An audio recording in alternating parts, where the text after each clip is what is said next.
Hello and welcome back everyone to the Home Wood Shop. So today we're trying out a couple of different things. We've got a new camera, we've got a new mic set up. Gonna have to learn a lot of things about what not to hit now, and how to put the camera somewhere and what we're gonna do, etc. But today we're gonna work on something a little different. First, we gotta clean up the shop. We'll be back. Alright, so let's do a little bit of designing. This is the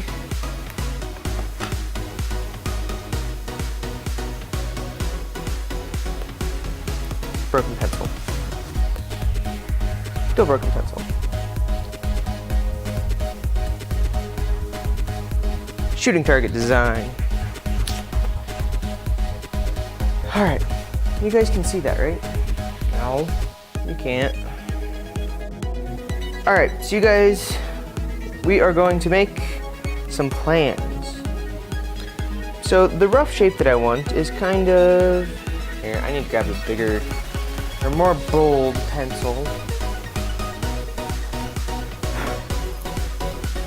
Now, don't draw in Sharpie. It's a terrible mistake, but you guys can't see if I don't. So, we want it to be essentially line, line, line, line, back, back, and a cross piece.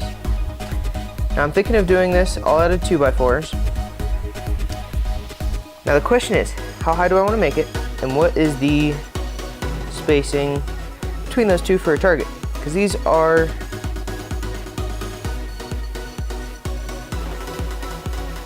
8.5 by 11. Here, I'm right-handed. We'll move over. Get a boots. So that looks like an 8 and a Z. 8.5 by 11. So we probably want to do, yeah, from the top to the top.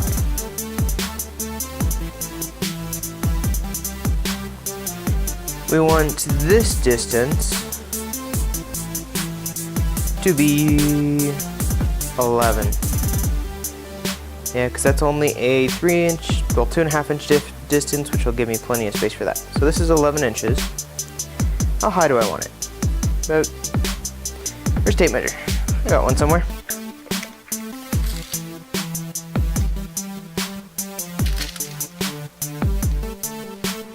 Let's make them 4 feet. That's exactly half of a 2x4. So from here to here, 4 foot. Okay, how wide do I want to do it? Probably gonna get, well, if they're 8 foot, then I want to do 2 feet across. So from here to here, I'm going to do 2 foot. And these guys, I probably only want from here to here, going to be 1 foot. And from here to here, we're probably going to do 1, 2, that's 2, I've got 6 left, so let's do 3 feet. Let's actually do 2, yeah. Alright, so what's my current total? So we have, oh, we've got 2 feet left over. So then I'm also going to add a rotating swivel piece, which rotates about there. These are each going to be 1 foot.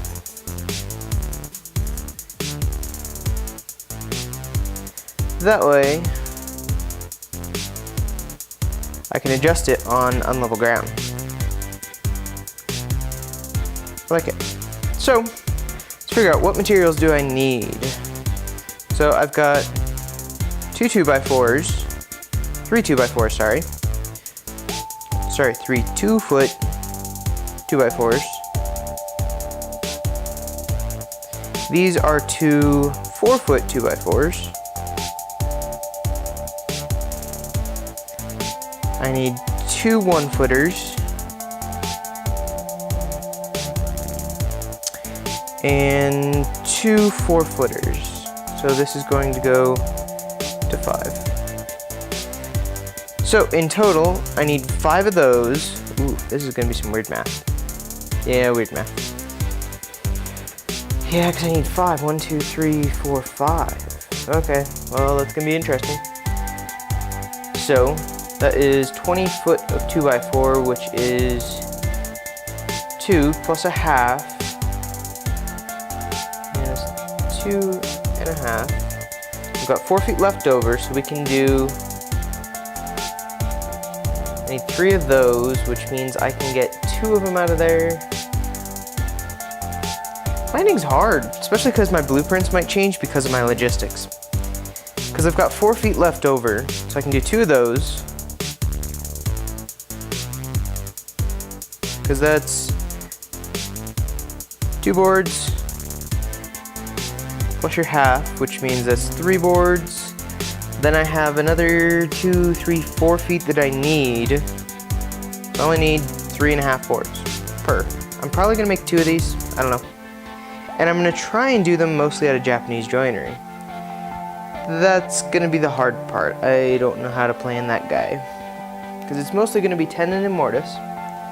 I can't really do through tenons too well, especially because this is gonna be hard.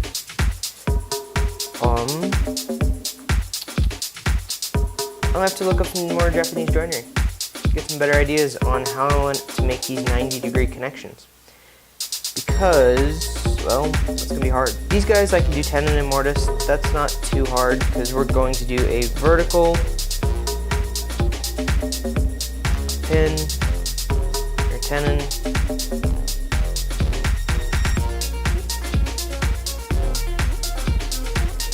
And we'll cut out a little hole here.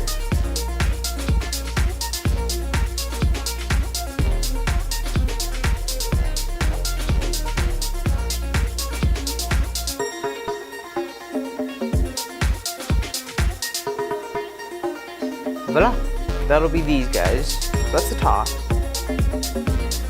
Yeah. And at the bottom, there's gonna be a huge amount of torque sideways. So these are going this way, which means I can't easily do a tenon and mortise. I could. Actually, I might be able to. Yeah, it's a lot of torque on it though. So I don't really want to. So we're gonna look up a different joint. We might just have to screw those together. These are going to be dowel pins, and I'm probably going to just drill a couple holes on an arc, or make a wedge. But I'm going to look up how we're going to do this joinery, and I'll gather some materials, and we will be back in a second. Okay, so now that I have 4 2x4, 4 4-foots, and 2 2-foots, let's put them all together. So these need pins for tenon and mortise. Tiny. So we've got to cut out the corners of these guys and then do some more on those guys. We've got to do 2 mortises on those, which are going to be done with chisels. That could be a little interesting. And then we've got to do a whole lot of tenons. Or we'll just do pins. I think I'll just do pins. Those are easier. Because I don't really care if it twists backwards, because that's not a huge issue. And I'll bring screws just in case, but if I put it together with screws, it would be boring. I'm gonna do a little bit more of a dynamic style, some Japanese style. So, let's mark these guys out, and then I'll go cut them all out, and we'll be back. But, let's mark these real quick. So, the idea is that we're going to need a tenon on both sides, or on both of these, and I am going to need pins. So, best way to do that is to have an inch, put a 1-inch pin, actually half-inch pin will do. Then we need to cut our tenon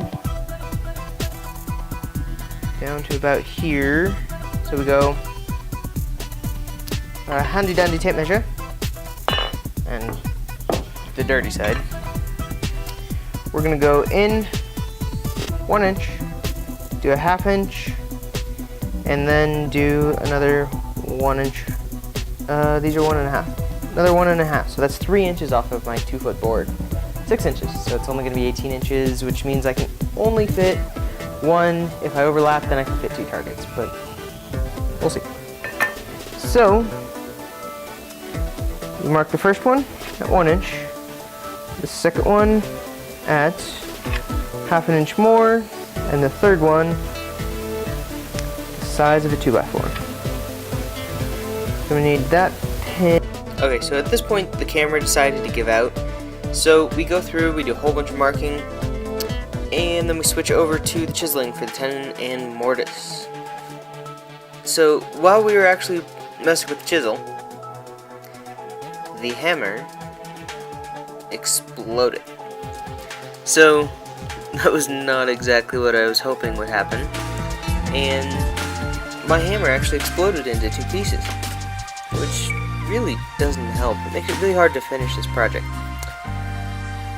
So, yeah, if you look, the glue just kind of gave way. It didn't do any real damage to the hammer, so I just glued it back together. And we made it fit. So, thank you guys for joining, and we will see you in the next video. Sorry this one was so chaotic. But, thanks for joining, and we will see you in the next video.